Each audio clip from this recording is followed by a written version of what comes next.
আমি আজকে মশার সাথে সাক্ষাৎ করছিলাম। আমি তাদেরকে জিজ্ঞাসা করলাম, তোমরা ময়লা পানিতে ডিম পাড়ো কেন?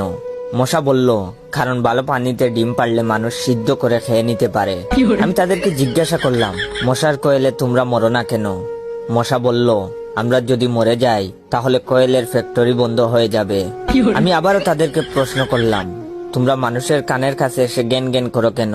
মশা বলল, কারণ মানুষের পায়ের কাছে কিংবা অন্য কোথায় জ্ঞান জ্ঞান করলে মানুষ শুনতে পায় না, তাই। আমি তাদেরকে জিজ্ঞাসা করলাম, আমি শুনেছি পুরুষ মশারা নাকি রক্ত খায় না, তাহলে ওরা কি খায়? মশা বলল, পুরুষ মশারা শুধু বউয়ের বোকা খায়। আমি বললাম, মশারা কামড়ালে মানুষের ডেঙ্গু হয় কেন? মশা বলল, মশারা কি শুধু মানুষের রক্ত নিয়েই যাবে, ওদের কিছু দিবে না। মশারা এত স্বার্থপর নয়, তাই মানুষকে ডেঙ্গু উপহার দিয়ে যায়। মশার সাথে সাক্ষাৎ করার পর আমি মশার উপর রিসার্চ করলাম। মশা অনেক ধরনের হয়, যেমন